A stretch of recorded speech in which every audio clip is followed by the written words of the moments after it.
Es la línea editorial del 106.9 FM Radio.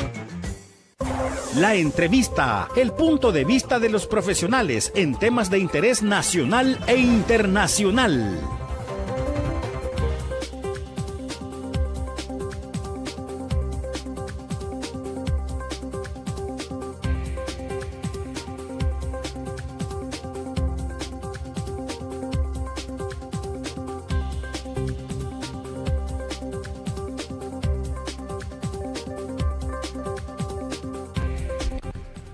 Muy buenos días, qué bueno estar con todos ustedes. Bienvenidos, martes 17 de septiembre. Quizás me regalas un poco, pero en el micrófono. Ahí estamos. Perfecto. Muchas gracias. Hoy es 17 de septiembre, martes. Sean bienvenidos a Primera Vista, la entrevista con Francisco Gómez en 106.9fmradio.net. Inmenso el gusto de estar con todos ustedes en esta mañana muy soleada, con congestionamientos por cualquier lado del país, pero en fin, acá estamos para compartir con todos ustedes este excelente momento. Fran Durán está en los controles, soy Francisco Gómez. Hoy tengo el gusto que nos acompaña la abogada penalista y periodista Lucrecia Landaverde. Lucrecia, abogada, qué bueno que esté con nosotros. Muy buenos días, bienvenida. ¿Piensas que un doctorado es inalcanzable?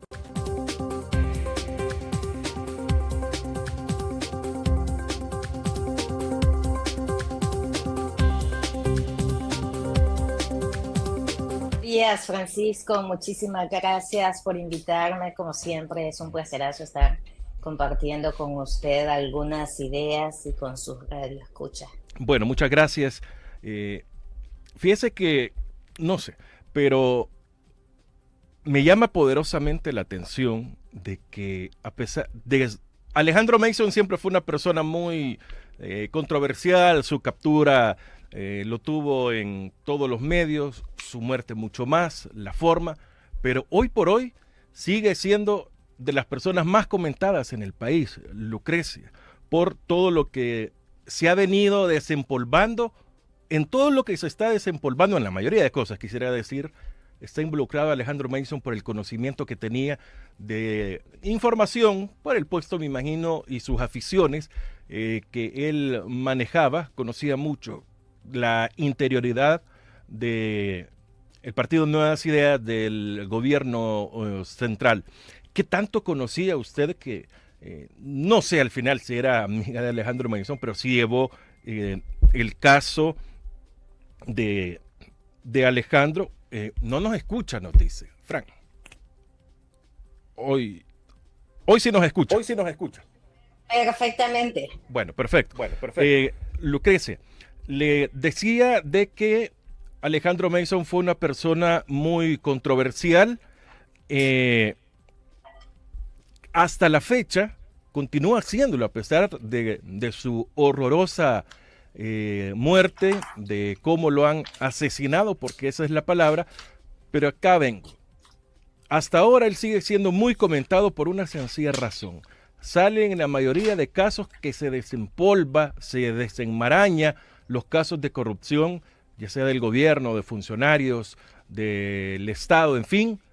Siempre está Alejandro Mason por el conocimiento que él tenía, ya sea por supuesto dentro del gobierno o sus aficiones. Pero, ¿qué tanto sabía Alejandro Mason? ¿Qué tan vigente sigue Alejandro Mason a pesar de su muerte, Lucrecia? Bueno, pasará vigente, yo pienso que por un periodo de tiempo bastante considerable, dado que su muerte fue de la forma más oscura que tiene que esclarecerse sin duda alguna, ¿verdad? Que deja muchas dudas, pero además a muchísimos funcionarios manchados de este crimen.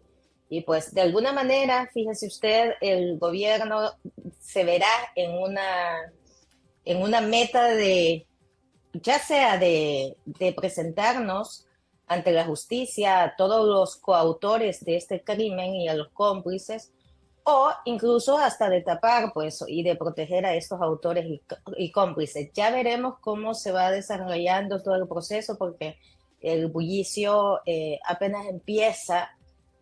Ojalá y espero que apenas empiece para que de alguna manera el Estado salvadoreño pueda responder a la familia.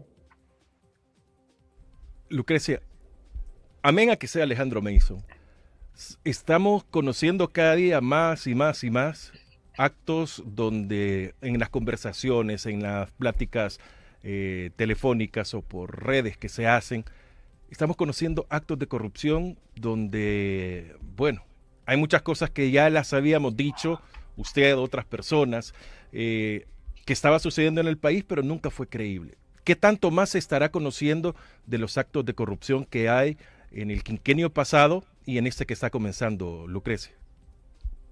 Yo diría que cuando se tiene a un puñado de matones prepotentes, ebrios de poder, de nula inteligencia emocional, pero de mucha patanería, yo pienso que el gobierno está bastante vulnerable en el sentido que se pueden venir descubriendo otros tantísimos crímenes horrorosos que aún no han salido a la luz y que podrían salir, ¿verdad? Quizá de personas comunes como usted o como yo, que hayan sido víctimas de todos estos crímenes.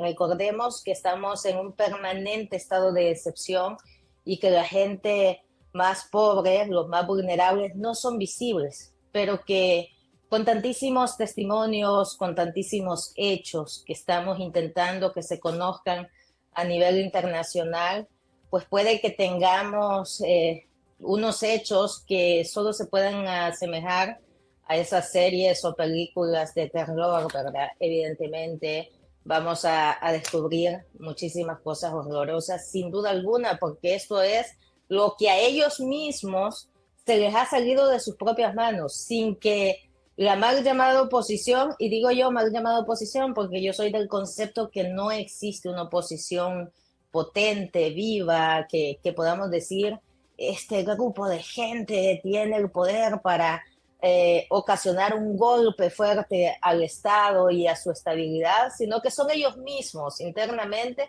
quienes se vienen dando los golpes más letales, producto de sus desmedidas acciones, ¿verdad? Así que pienso que faltarán muchas cosas por descubrir. Ojalá primero Dios y el tiempo en que nos mantengan sometidos con estas leyes que son siniestras y con estos decretos como el estado de excepción que nos mantiene sometidos a una serie de violaciones de derechos humanos, nos permita quizá poder ejercer acciones contundentes que nos lleven a un cambio de gobierno cuando perdamos el miedo. Si ya hemos perdido todo, ojalá y primero Dios que también nos quiten el miedo, ¿verdad? Just find her.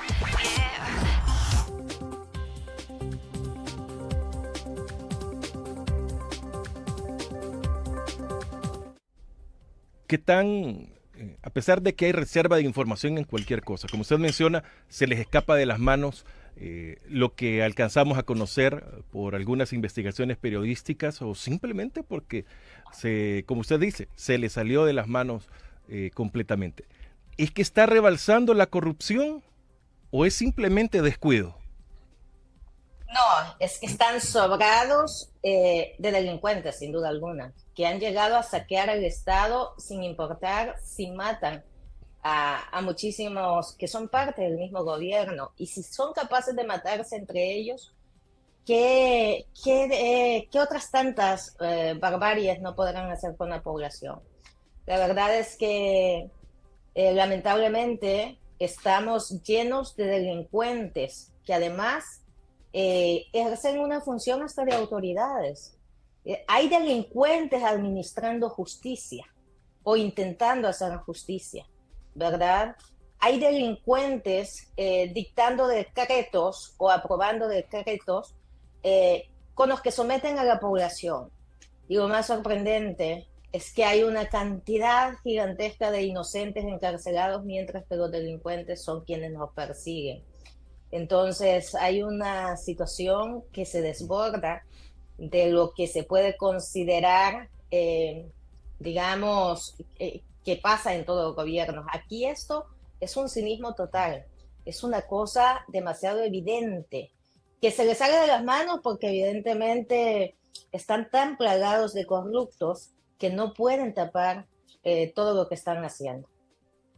Hemos conversado con representantes de UNIDEC, al igual de COFAPES, que ven el caso de los presos políticos, por mencionar algunos casos, y UNIDEC en general observando y dando apoyo también a la mayoría de presos inocentes que acuden con ellos y que tienen cartas de libertad.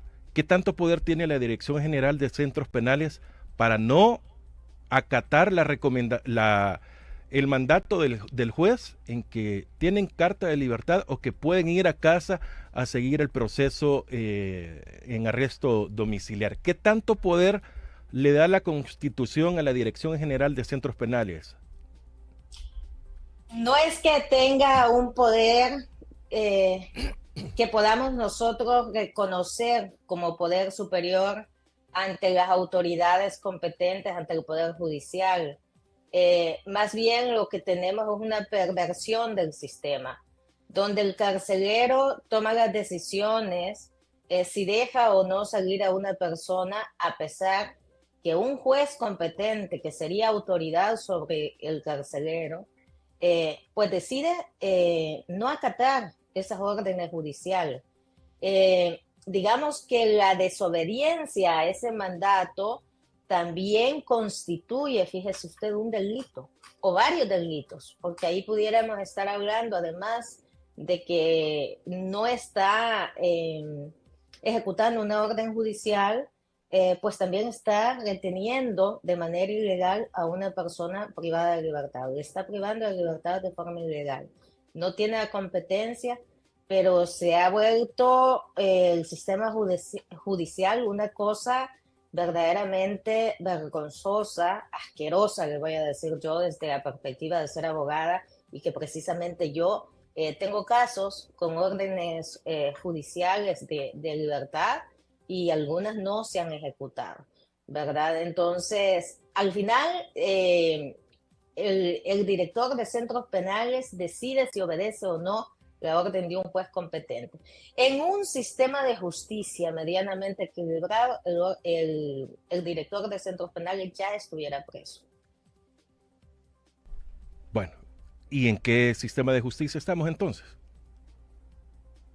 Pues fíjese que estamos, yo no sé si es una cosa, es una parodia de cualquier sistema de justicia en el mundo, es una cosa nunca antes vista. Si de verdad nosotros ya teníamos gente que manipulaba decisiones judiciales, que pedía justicia a la carta y más, lo cierto es que hemos caído en una situación donde no sé ni qué calificativo se le puede dar a lo que tenemos, porque como le decía, nunca antes se había visto que el que custodia las cárceles, que el que dirige las cárceles, quien las administra, tome decisiones por encima del juez y no libera a las personas, cuando es el juez quien aplica la ley, quien toma decisiones, quien es la autoridad competente.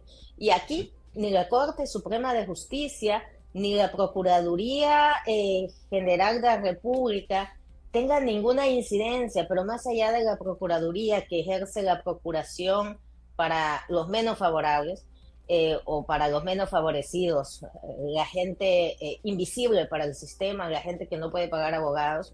También tenemos la Procuraduría de Derechos Humanos, que es un chiste.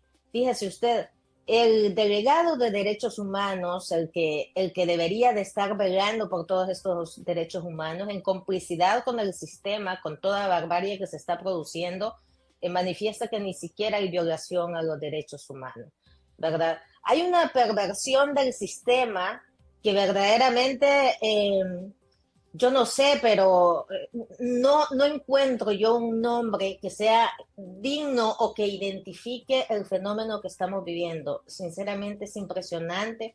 A las personas se les encarcela y se les mantiene encarcelados aun cuando no existe ningún elemento indiciario que nos indique que esa persona sea un delincuente. Y por el contrario, fíjese que están pasando cosas impresionantes. En mi caso particular, yo solicito que se entrevisten a unos testigos como un acto de investigación dentro del proceso de la etapa de instrucción. Y viene una jueza y dice que no hay lugar a la petición porque yo debería justificar para qué quiero que se entrevisten a esos testigos. Bueno, es el derecho de defensa, tanto técnica, el ejercicio de defensa técnica de la persona que está siendo imputada, como el derecho a defensa material que tiene el imputado, pero además el debido proceso, ¿verdad? En una igualdad de condiciones, un principio que también se llama de contradicción, que cuando Fiscalía me acusa tengo el derecho a contradecir o a controvertir toda aquella acusación, incluso aportando pruebas, aunque yo no tenga el deber de probar nada, porque quienes me tienen que probar son quienes me acusan. Pero en ese nivel estamos de perversión del sistema, donde el acusado se presume culpable, pero además, fíjese usted, lo presumo culpable, lo presumo delincuente, lo quiero condenar y no le permito que se defienda, ni le permito que me demuestre que es inocente. En esos niveles estamos. Nosotros el domingo publicamos en honor a los 203 años de independencia, poníamos a los 3 poderes del Estado, que nosotros saludábamos a la independencia de poderes. O sea, nuestro mensaje iba: ¿cuándo va a haber independencia de poderes? ¿Estamos cerca o nos estamos alejando mucho más de la independencia de poderes en El Salvador, Lucrecia? Nos hemos divorciado de la independencia de poderes. No veo yo que nos estemos encaminando hacia ese futuro que todos anhelamos, a que haya independencia de poderes, a que haya un equilibrio, a que hayan contrapesos para evitar todos aquellos abusos del poder coercitivo del Estado. Nos hemos divorciado de todo eso y ahora de dedo el presidente decide quién es funcionario, quién no. Y dentro de toda esta trama también vemos una situación de hechos macabros, donde personas relacionadas a la seguridad nacional aparecen muertos, aparecen asesinados. Y tenemos un hecho notorio como el director y el subdirector, que ya deja muchas dudas, de la Policía Nacional, muertos en unas circunstancias poco claras, muy dudosas, porque dentro de todo este fenómeno que sucede de este supuesto accidente, también tienen a un imputado que con la desaparición de este imputado, también desaparecen otros tantos imputados, y con la aparente muerte de este imputado, o en el hecho hipotético de que esto sea verdad, con la muerte del imputado desaparece la persecución penal. Hemos desaparecido entonces al director de la policía, al subdirector, que llama muchísimo la atención que hacían los dos juntos, ¿verdad? Cuando solo podía estar uno en el operativo, nunca van los dos juntos. No es una cosa que sea una norma que deben ir los dos juntos, al contrario, si van los dos es sospechoso, ¿no? Es altamente sospechoso.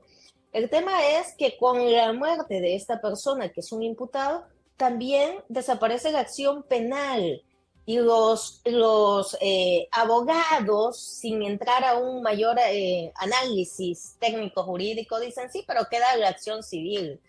El detalle es que cuando desaparece la acción penal, cuando desaparecemos a una persona que puede señalar a más coautores, significa que hemos dotado de una buena capa de impunidad a todos los delincuentes que hayan cometido o que estén relacionados a estos crímenes, donde defalcan a una masa de la población, ¿verdad? Entonces viene una serie de situaciones que nos demuestran que se toman unas decisiones incluso muy severas, que quedan poco claras y que deberían ser investigadas, y que al no existir división de poderes, todo esto queda en una penumbra, en una nube oscura que solo nos deja ideas, ¿verdad? Pero que no pueden ser constatables, porque quienes intentemos investigar estas cosas podemos incluso sufrir persecución, entre otras cosas. A mí me están procesando, ¿verdad? Y la acusación en mi contra está relacionada al caso del señor Alejandro Mason, ¿verdad? Actualmente yo acabo de presentar la contestación a un emplazamiento que me hicieron para que yo demuestre que soy inocente, ¿verdad? Cuando es ellos que me tienen que demostrar que yo soy culpable, ¿verdad? Entonces hay una persecución, hay una perversión del sistema de una manera espantosa, espantosa. A quienes hablamos, a quienes queremos que se investiguen los hechos, a esos nos persiguen y se protege al delincuente. Estamos muy, muy alejados de tener una sociedad donde nos sintamos al menos libres y un poco tranquilos. Mire, no es exageración, pero antes la gente le temía a las pandillas, hoy le teme a los policías y a los soldados que le pueden inventar cualquier delito y se lo llevan preso, ¿verdad? Entonces, dentro de toda esta propaganda gubernamental de que la población está verdaderamente segura y que hay más seguridad, hay que preguntarnos, ¿verdaderamente la sociedad se siente segura o siente la incertidumbre, el acecho policial y de la Fuerza Armada? Lo cierto es que la gente se siente asustada, ¿verdad? Ellos mismos temen por todo esto, los mismos que aplauden. El problema es cuando malintencionadamente se lanzan unas políticas de persecución criminal que no tienen una metodología para perseguir solamente delincuentes, sino que cae el que cae, ¿verdad? Sea inocente o sea delincuente, sin ningún filtro, sin ningún método, sin ninguna investigación previa, sin ningún elemento de prueba. Verdaderamente esto nos pone bastante vulnerables a todos. Ahora, Lucrecia, su apreciación periodísticamente de la captura en Honduras, entiendo como así, tipo de casualidad de el exgerente de COSAVI, la inmediata entrega prácticamente hacia el país y luego fallece donde no quedan testigos, donde no hay mayor información. Imagino que ya viene la reserva también para dichos casos. ¿Qué podemos ver o qué podemos pensar de esto que ha pasado hace un poco más de una semana?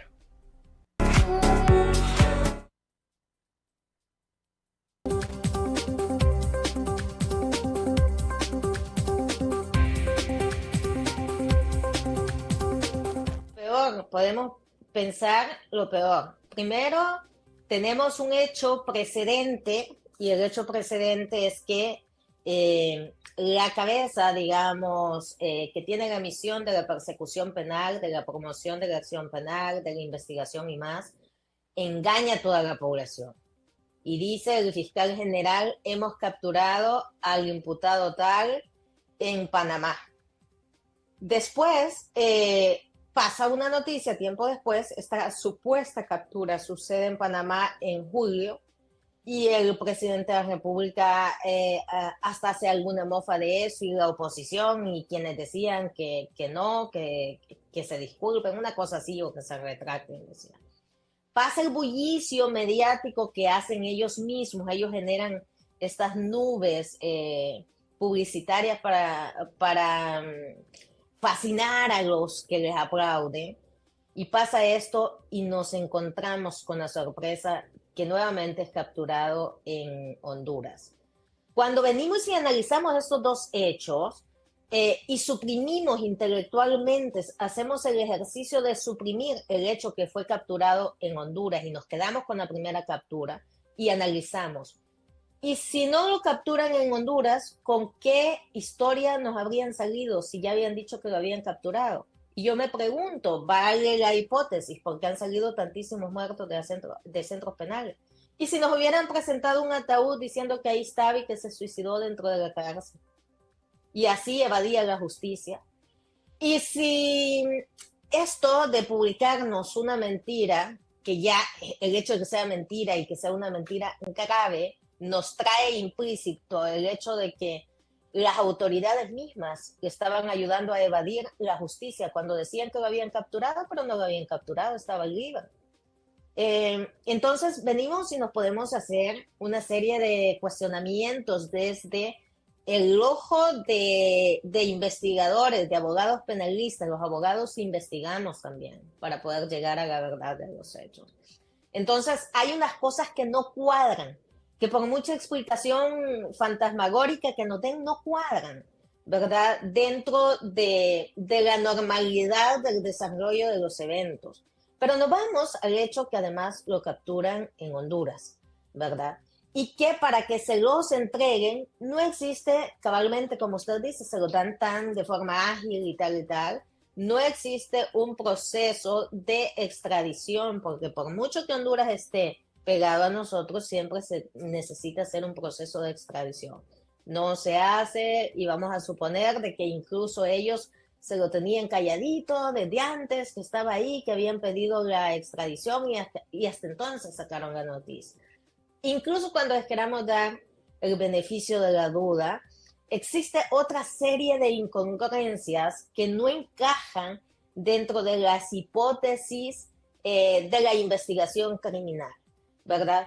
Porque además se los entregan de manera express, van a la frontera, que perfectamente solo podían pasar del otro lado para acá, custodiar, y no necesariamente subir a un helicóptero tomando las condiciones del mal clima, que había lluvia. Y si nos ponemos a cuestionar desde la óptica de la investigación, y si el tema de que hubiesen lluvias también fue favorable para la excusa del accidente, ¿por qué tenía que subirse a un helicóptero y no venirse y no transportarse vía terrestre? Vienen muchas preguntas. ¿Quién tiene el poder total? Ni siquiera el poder está repartido, vamos a pensar en fracciones políticas, como para que el gobierno dijera, bueno, el director de la policía lo propuso Arena o el Frente, y como yo temo de ellos, entonces mejor me lo llevo en helicóptero con la Fuerza Armada y no me lo llevo vía terrestre.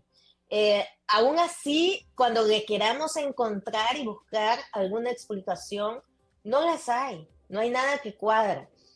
Hay versiones de los lugareños que dicen que el helicóptero iba muy bajo y tenemos que preguntarnos cuál era el propósito que fuera muy bajo, volando muy bajo. Desde la perspectiva de una investigación hay que plantearnos varias hipótesis. Y si acaso se estaba simulando un accidente, porque en efecto iban a aniquilar a todas esas personas cuando el helicóptero cayera, por ejemplo. ¿Quién más tiene evidencia de eso, de cómo sucedieron los hechos? Nadie. Casualísticamente, ningún lugareño pudo estar en el lugar preciso de los hechos. Hoy vemos TikTokers, gente haciendo transmisiones en vivo, acabando con su dispositivo. ¿Cómo es que no existe ni una sola evidencia? Sino que unas imágenes de muy lejos que no nos dicen nada, que intentan convencernos que tal vez hubo un siniestro ahí, pero que no nos convencen, que no es claro, que no hay evidencia precisa que nos demuestre nada. Y entonces podemos preguntarnos, ¿y las actas de levantamiento de cadáveres existen? Y las actas de reconocimiento, levantamiento de cadáveres y la toma de evidencia científica como de ADN, ver si no había pólvora, si verdaderamente ahí no se produjeron disparos. La evidencia científica que es propia de la criminalística, ¿dónde está?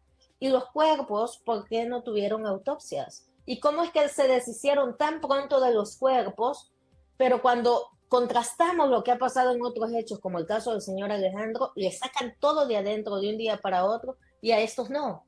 Entonces, venimos y empezamos a cuestionar si verdaderamente esto es algo, una ficción creada para la población, y lo que hubo ahí verdaderamente es un homicidio. Magnicidio, vamos a llamar, si son muchas personas muertas. ¿Da para pensar mal? ¿Da para pensar mal? Digamos que estas son como posibles hipótesis dentro de una investigación.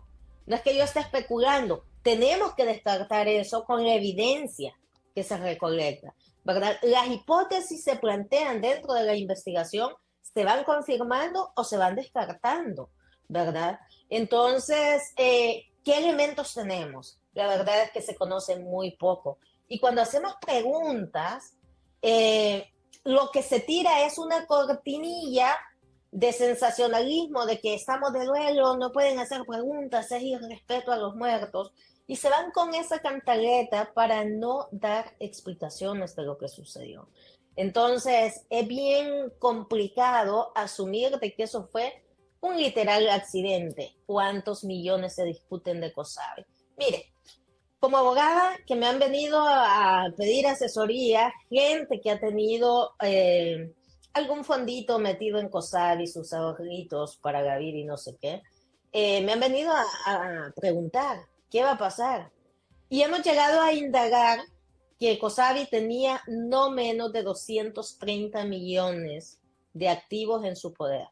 Y si a la gente se le van a repartir, que es lo que se discute mediáticamente, había que comprobar, ¿no?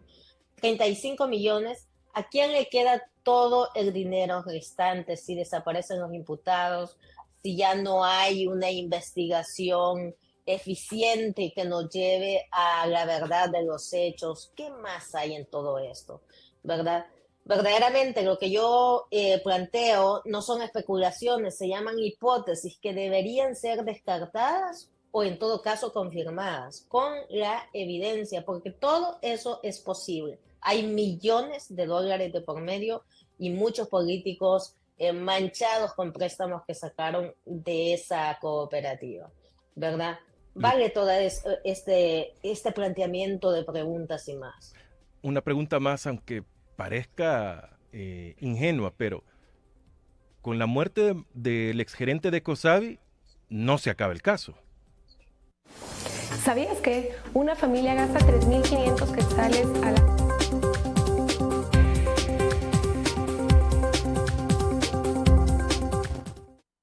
Penal, sí. Cuando una persona está siendo acusada de un delito, como en este caso estaba acusado de varios delitos, con el fallecimiento de la persona se extingue la acción penal, se acabó el caso. No hay a nadie a quien declarar culpable, se ha muerto, no se le puede encarcelar a un muerto. Lo que queda, alternativamente, digamos, porque va aparejada con la acción penal, es una cosa que se llama responsabilidad civil, ¿verdad? Pero es accesorio, ¿verdad? Es decir, no es el delito principal. Vaya, por ejemplo, una persona puede cometer un magnicidio, se hace el muerto, se hizo el muerto, y ya no me van a encarcelar. Ah, pero queda responsabilidad civil. Ajá, solo eso. Pero, y el hecho en sí penalmente quedó en la impunidad, ¿verdad? Porque aquí hay delitos que perseguir y los delitos no se van a perseguir. Lo que se va a hacer, en todo caso, es tratar de dar una retribución económica a la víctima y eso se llama responsabilidad civil. Pero no solo él es el imputado, hay más personas que están huyendo, hay otros capturados. ¿Para ellos sería solo responsabilidad civil? Y otros que ni salen dentro de las investigaciones o no están dentro del proceso, ¿verdad? En la estructura operativa de la cooperativa, en esa estructura para operar, hay más implicados, pero que no vamos a saber ni quiénes son, ¿verdad? Porque, digamos, el imputado principal desaparece del escenario con su fallecimiento. Entonces vienen muchas dudas. ¿De qué nos sirve, por ejemplo, que condenen al vigilante de COSABI, a la señora que llenaba la fichita, a la cajera que recibía el dinero, si no era quien lo administraba, por ejemplo? ¿De qué nos sirve eso?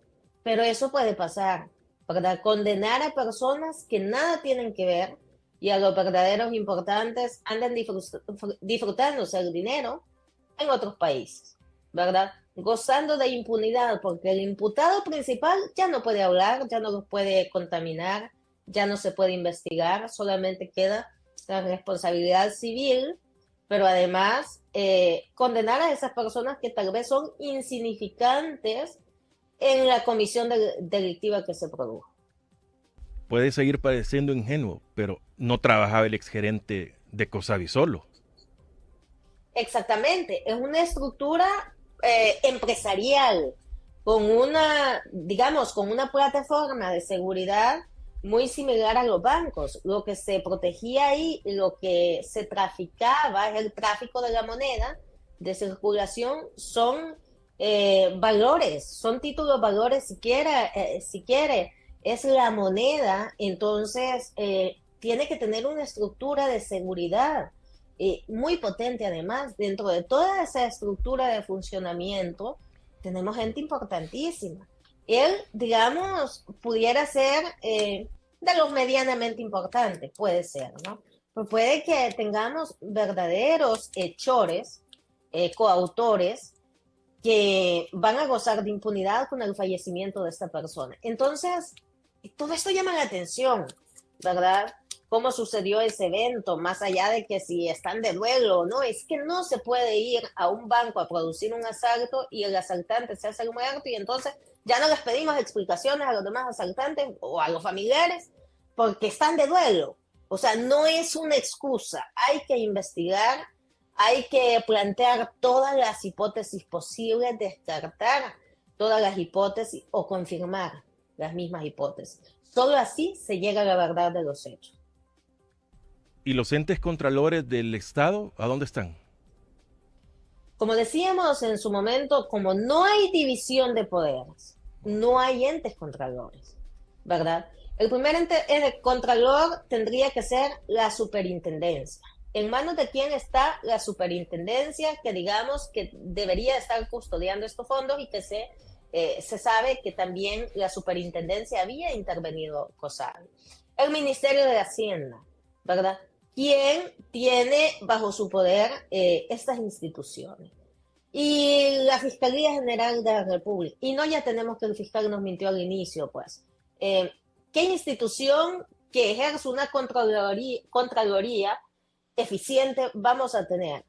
Si, por ejemplo, la población, si queremos, la población también ejerce un control social, los medios de comunicación son una parte importante. Pero cuando pedimos y exigimos respuestas, transparencias que nos aclaren dudas, las instituciones importantes hasta nos bloquean, el mismo presidente, para no darnos explicación.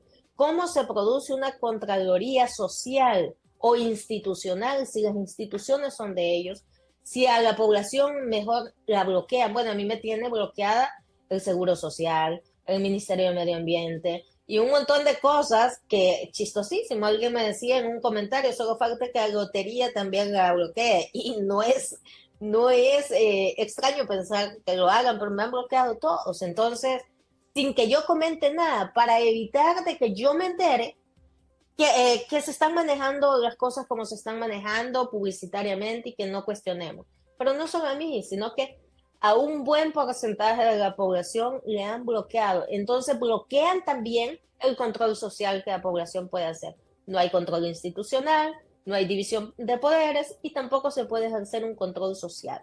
Como el Ministerio también de Acceso a la Información Pública es de ellos, lo desmantelaron simplemente, decretan todo en reserva y ¿qué? Ya no hay manera de obtener datos y al final solo nos constituimos en víctimas de todo este saqueo y de una amalgama potente de mentiras proyectadas desde una maquinaria fuertísima de publicidad gubernamental.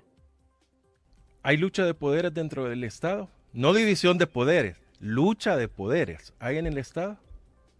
Con la información que hemos visto del caso del señor Alejandro Mason, ya no tenemos dudas. Ha quedado clarísimo. En algunas entrevistas yo lo había manifestado ya siempre con respecto a este caso. Es importante aclarar que yo me aparté de este caso, ¿verdad? Pero que con esa información nos ha quedado constatadísimo. Primero que fue un homicidio planificado, una conspiración que al final se llegó a ejecutar y terminó como terminó, ¿verdad? Que venía desde hace algún tiempo planificándose ese crimen, que como yo lo sostenía antes, fue víctima de torturas, que en efecto lo fue, y que hay una serie de irregularidades que involucran a las autoridades, que deberían investigar el crimen, pero que son parte, digamos, de un panorama muy oscuro que no nos permite ver qué es todo lo que sucedió dentro de todo este crimen planificado que queda revelado con esos elementos probatorios publicados por los medios de comunicación. Ahora, Lucrecia, si vemos toda esta enmaraña que es problemático, es triste, es preocupante, los afectados de COSAVI, ¿a quién demandan? ¿A quién reclaman? ¿A quién le piden? ¿Quién les va a responder? Mire, es penosa la situación jurídica de los afectados, de las víctimas, porque ya los hemos visto casi que implorándole al presidente que les ayude, cuando debería ser la institución, el Ministerio Público, el Ministerio de Hacienda, la Superintendencia, la Fiscalía General de la República, los tribunales tomando decisión en estas investigaciones y resolver esos problemas. Le piden al presidente que les ayude, por favor, porque saben que aquí no hay división de poderes, no hay donde acudir, y entonces esta gente prácticamente está a la voluntad del presidente de la República. Si el presidente da una orden, los otros la ejecutan, y si el presidente no lo aprueba, no lo ejecutan. Y al final esta gente, fíjense que puede quedar, eso es lo que me preocupa con la responsabilidad civil, y que no hayan condenados, gente importante condenada en el ámbito penal. Porque el gobierno puede hasta simular que solidariamente le está ayudando a la gente y tratar de medianamente, no de forma satisfactoria, pero que sí medianamente devolver algunos centavos a unos y a otros no. Entonces puede suceder eso. La gente no tiene dónde acudir. Esa es la respuesta categórica. ¿Te ha pasado que envías un mensaje y quieres que te respondan al instante?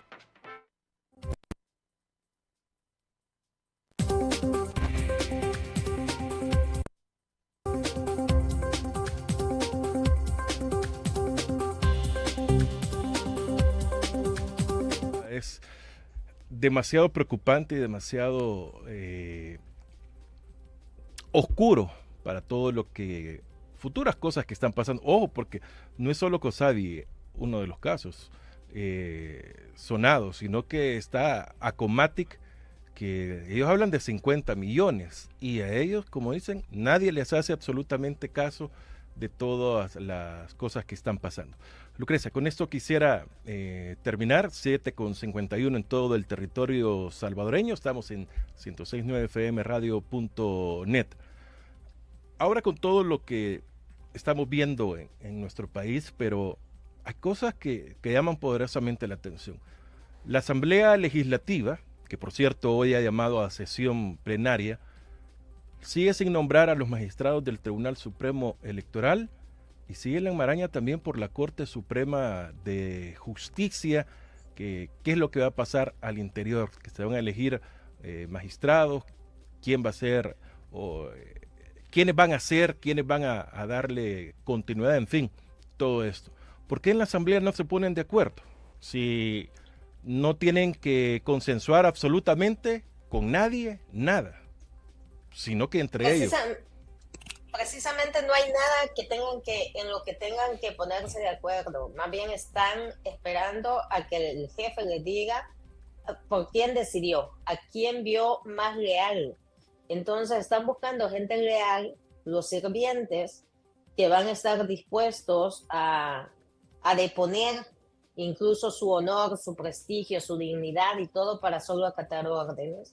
Y a eso van a colocar ahí, ¿verdad? A gente que solo ejecute órdenes que le vienen del jefe superior, ¿verdad? No podemos nosotros esperar de que se equilibre nada. Son instituciones demasiado importantes. El Tribunal Supremo Electoral es la institución que nos va a decir si se hace fraude o no, que va a velar para que no se haga fraude en un próximo periodo electoral, qué sé yo, ¿verdad?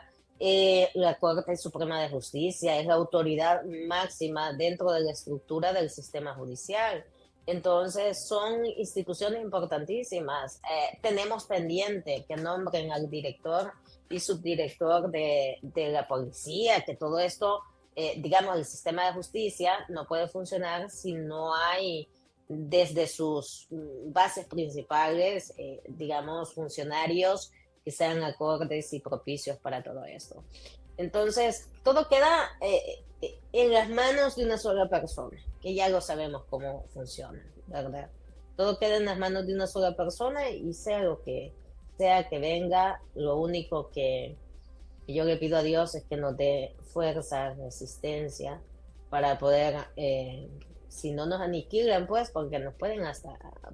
A mí me han amenazado 1000 veces, me siguen amenazando por ese tipo de declaraciones que doy. Pero tenemos dos opciones: o nos quedamos callados y sometidos, ¿verdad? O intentamos que con nuestras voces, hayan más voces que se armen de valor y que luchen por sus libertades. Bueno, dentro de la Asamblea Legislativa me llama mucho la atención este comentario. Los diputados no tienen ni dignidad ni honor, dice Janet Jerez. ¿Cree que sea tanto así? No solo diputados, que es asquerosamente notorio eso, ¿verdad? Yo no sé si usted vio o mucha gente pudo haber visto un insulto espantoso del diputado Cristian Guevara hacia mí. Una persona que sea diputada no puede expresarse de esta manera, por mucho que lo piense, de forma pública, porque eso ya es delictivo. Entonces, tenemos verdaderamente delincuentes sin ninguna autoestima, sin ninguna dignidad, ejerciendo la función pública, y no solo diputados. Pensaría yo que es necesario que todos aquellos funcionarios que están debajo del jefe superior, definiendo como jefe superior a quien encabeza la presidencia, ¿verdad? No tienen dignidad, no tienen autoestima, no tienen voz, ni tienen poder de decisiones. Simplemente son personas que ejecutan órdenes, nada más, ¿verdad? Y que quizás, yo no sé, pero haciendo un ejercicio de qué requisitos le piden a esta gente: que sean prepotentes, vulgares, poco instruidos, ¿verdad? Y que no tengan ningún reparo para comportarse de esta manera ante la sociedad. No se le ve más. No es gente ni prudente, ni muy notoriamente instruida. No es lo mismo que una persona tenga un título académico a que se comporte como una persona proba, por ejemplo, como una persona con un perfil idóneo para ostentar la función que ostentan. Por el contrario, nos demuestran cosas distintas y vemos que un funcionario no se distingue casi nada de un simple vulgar generador de contenido sin nivel académico. Están en el mismo nivel. Así nos lo demuestran, así lo vemos, y eso es lo que tenemos. Hace 9 días se cumplieron 100 días del quinquenio de Nayib Bukele. ¿Qué se puede destacar de estos 100 días, Lucrecia? Pues muchas mentiras. Mentiras, mentiras y más mentiras, ¿verdad? Al punto que han llegado a un nivel de cinismo que ya no les importa. Empezando por los salarios de los diputados, donde negaban que incluso no ganaban ni siquiera $4,000. Y vamos y descubrimos que ganan desde 14,000 a 20,000, lo que hemos visto. Puede que otros mucho más y no lo sabemos. Pero además vemos funcionarios públicos que tienen sueldos mensuales, que hemos visto que se ha filtrado hasta de $60,000 mensuales. ¿Qué es lo que tenemos? Muchas mentiras y persecución, ¿verdad? Sometimiento a la población con un estado de excepción que se ha convertido en permanente, y muchísimas mentiras. Bueno, eso es lo que yo veo. Bastante duro. Lucrecia Landaverde, abogada penalista y periodista, quiero agradecerle que nos haya acompañado en esta mañana en A Primera Vista, la entrevista con Francisco Gómez en 106.9 fmradio.net. Muchas gracias, Lucrecia. Gracias a usted, Francisco. Un abrazo a usted y a su audiencia. Bueno, muchas gracias a la audiencia, por supuesto, que están con nosotros en todas las redes sociales, en nuestra señal abierta también que tenemos en el internet en 1069fmradio.net. Agradeciendo a todos su fiel sintonía. La invitación es para que mañana usted continúe con nosotros. Viene Fran Durán con la máquina del tiempo. Bueno, voy a leer algunos de los comentarios que nos quedaron por acá. Buenos días, mujer valiente y excelente profesional. Bendiciones, licenciada. Gracias por su esfuerzo, Francisco, en mantenernos informados. Muchas gracias. Luis, qué hermosa mañana. Raúl Ortiz, buenos días, 106.9. Saludos. Un programa muy interesante. Olidor dice, cuando los que mandan pierden la vergüenza, los que obedecen pierden el respeto.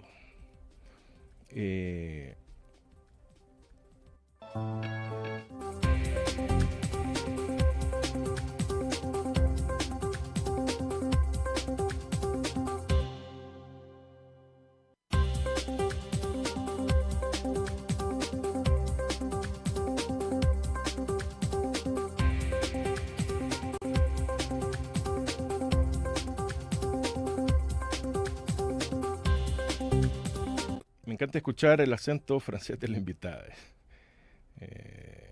Janet, buenos días. Una pregunta, ¿quién pagaría en dólares o quién pagaría los dólares en una demanda civil? Es Janet Jerez. ¿Qué tal? O qué tal la pregunta sea, ¿a quién se puede demandar en lo civil? Olidor, el que siembra espinas no debe ir descalzo, dijo Benjamin Franklin. Exacto, en el país Nayib da las órdenes y todos bailan al son que él toca. Los diputados no tienen dignidad ni honor, que lo leíamos en la entrevista. 100 días de sangre, fracaso tras fracaso. Pablo González, Tacuayib es mentiroso, ladrón, asesino y egoísta en extremo. Parte de los mensajes que nos llegan, por acá tenía un par de mensajes más. Responsables penales son los que no se cree que sea solo Coto, es un desfalco, han de ser muchos los responsables. Se están viendo cosas macabras, dice Judy Ram. Joel Varías, el silencio no es opción, es mejor morir con honor que vivir con vergüenza. Medardo Vázquez, saludos para todos. Marta Barahona manda muchos aplausos, entre otros, que nos llegan acá a la cabina de la 1069fmradio.net. Pásese ya a 1069 en número 1069fmradio.net y también nos pueden escuchar porque tenemos la misma señal en viernesderock.com para que vengan con la máquina del tiempo con Fran Durán que viene a continuación. Tenemos mucho para compartir también en redes sociales. Es más, en redes usted o en el WhatsApp 76168383 nos puede mandar sus imágenes de que están escuchando la radio en línea. Buen día para todos.